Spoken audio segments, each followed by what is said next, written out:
जय श्री राधे कृष्णा दोस्तों, राधे राधे।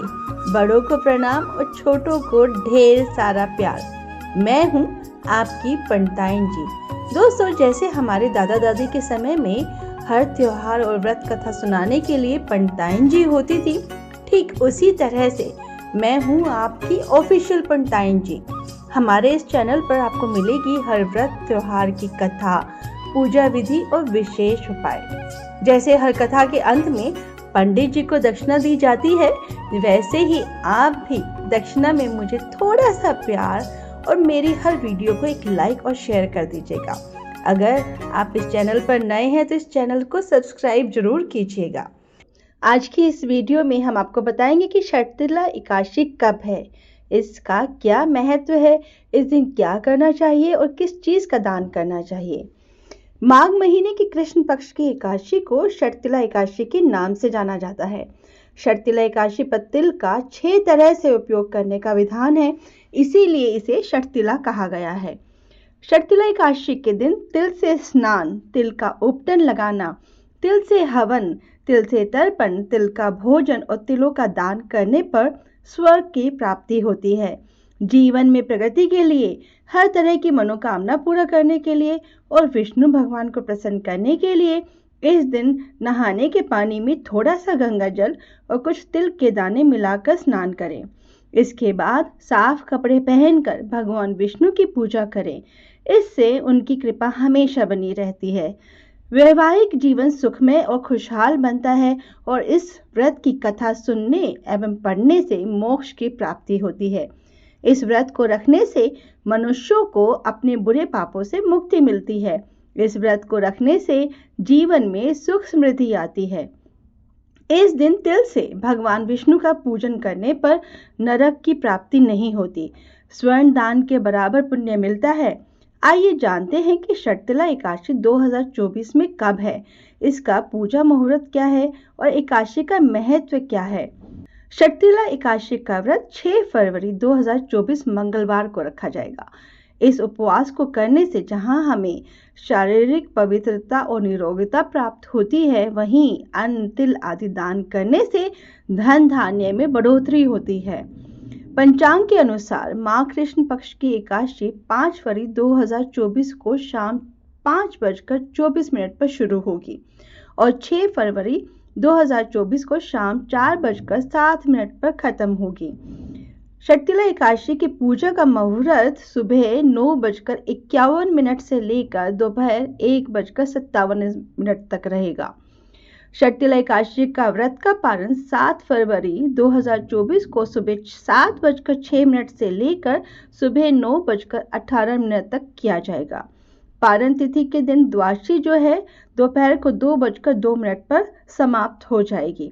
अब आपको बताते हैं कि षटतिला एकादशी व्रत करने से क्या फायदे होते हैं। षटतिला एकादशी का व्रत करने से सभी पापों से मुक्ति मिलती है।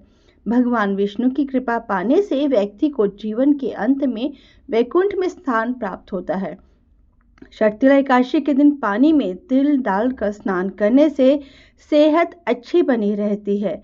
माघ माह में जो भी व्यक्ति गंगा स्नान या संगम स्नान करता है, उसे सहज ही भगवान विष्णु की कृपा प्राप्त हो जाती है। षटतिला एकादशी पर जो व्यक्ति जितना तिल दान करता है, उतने ही वर्ष स्वर्ग में रहने का सौभाग्य प्राप्त होता है। आइए अब सुनते हैं षटतिला एकादशी की कथा। युधिष्ठिर ने पूछा, जगन्नाथ, श्री कृष्ण आदिदेव जगतपते, माघ मास के कृष्ण पक्ष में कौन सी एकादशी होती है, उसके लिए कैसी विधि है तथा उसका फल क्या है। महाप्राण, कृपा करके ये सब बातें बताइए। श्री भगवान बोले, नृपश्रेष्ठ सुनो, माघ मास के कृष्ण पक्ष की जो एकादशी है वह षटतिला के नाम से विख्यात है, जो सब पापों का नाश करने वाली है। अब तुम षटतिला की पाप हरणी कथा सुनो, जिसे मुनि श्रेष्ठ पुलस्त्य ने दालभ्य से कहा था। दालभ्य ने पूछा, ब्राह्मण, मृत्युलोक में आए हुए प्राणी प्रायः पाप कर्म में लगे रहते हैं, उन्हें नरक में ना जाना पड़े, इसके लिए कौन सा उपाय है, बताने की कृपा करें। पुलस्त्य जी ने बोला, महाभाग, तुमने बहुत अच्छी बात पूछी है, बतलाता हूँ, सुनो। माघ मास आने पर मनुष्य को चाहिए कि वह नहा धोकर पवित्र हो, इंद्रियों को संयम में रखते हुए काम, क्रोध, अहंकार, लोभ और चुगली आदि बुराइयों को त्याग दे। देवाधिदेव भगवान का स्मरण करके जल से पैर धोकर भूमि पर पड़े हुए गोबर का संग्रह करे। उसमें तिल और कपास छोड़कर 108 पिंडिकाएं बनाएं। फिर माघ में जब आद्रा या मूल नक्षत्र आए तब कृष्ण पक्ष की एकादशी करने के लिए नियम ग्रहण करें। भली भांति स्नान करके पवित्र हो शुद्ध भाव से देवाधिदेव श्री विष्णु की पूजा करें। कोई भूल हो जाने पर श्री कृष्ण का नामोच्चारण करें। रात को जागरण और होम करें।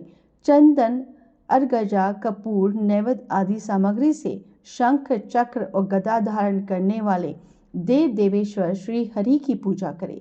तत्पश्चात भगवान का स्मरण करके बारंबार श्री कृष्ण नाम का उच्चारण करते हुए कुम्हड़े, नारियल अथवा बिजोरे के फल से भगवान को विधि पूर्वक पूजा करके अर्घ्य दें।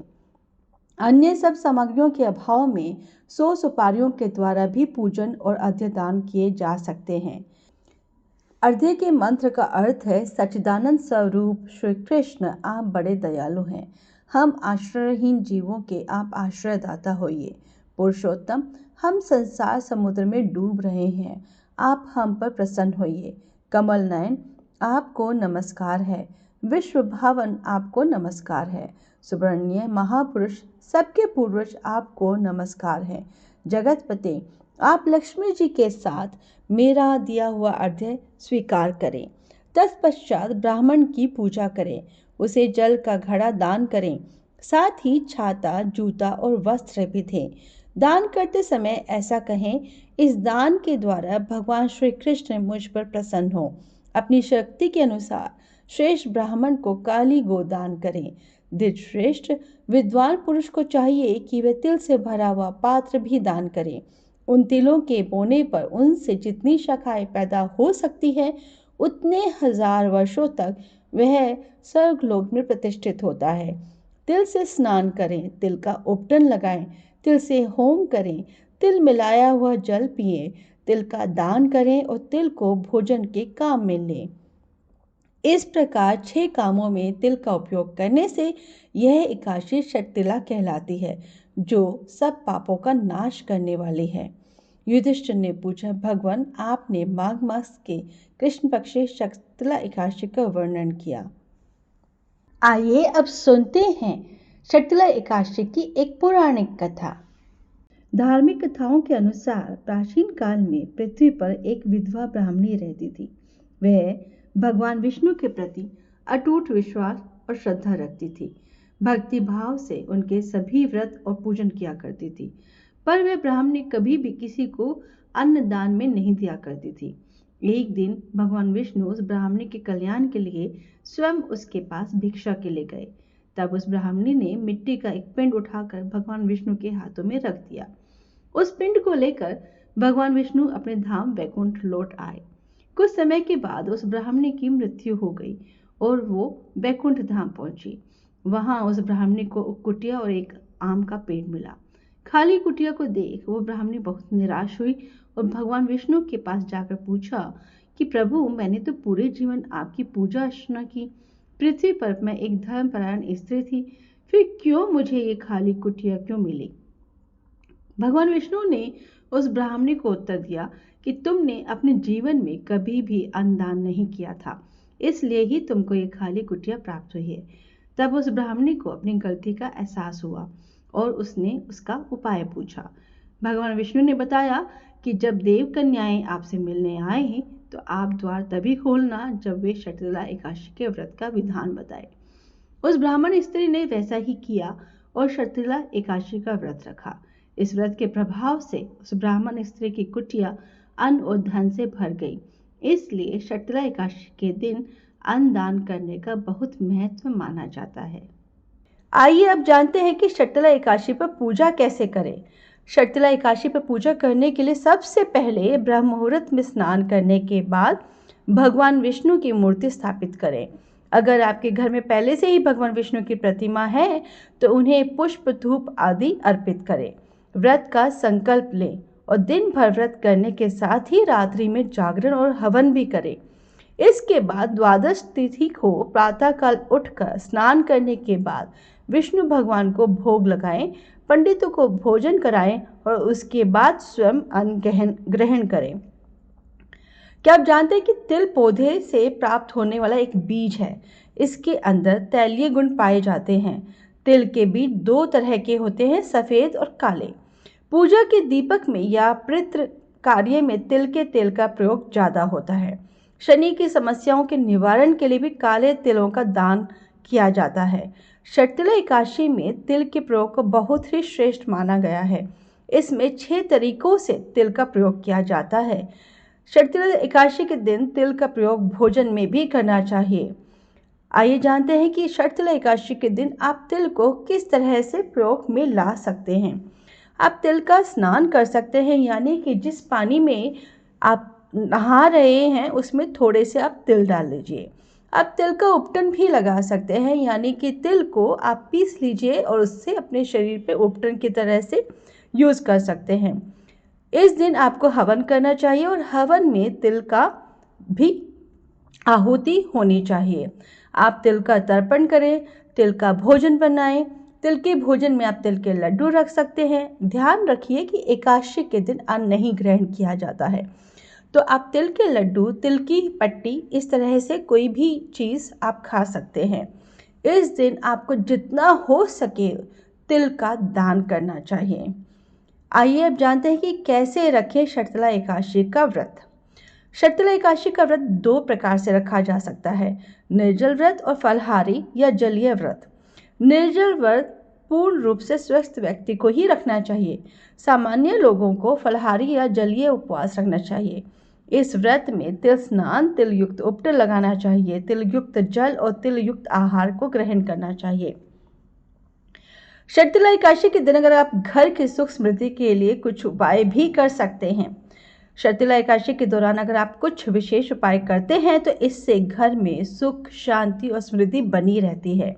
इसके लिए पूजा में तिल से हवन करें। इस दिन विष्णु भगवान की पूजा करते समय ओम नमो भगवते वासुदेवे नमः मंत्र का लगातार जाप करते रहें। इसके अलावा एकादशी के दिन तिल से तर्पण कर पितरों की आत्मा की शांति की कामना करें। कहते हैं इससे पितृ प्रसन्न होते हैं और घर में धन और समृद्धि का आशीर्वाद देते हैं। इसके अलावा इस दिन तिल चाहे सफ़ेद हो या काले हो, इसको जल में डालकर स्नान करें।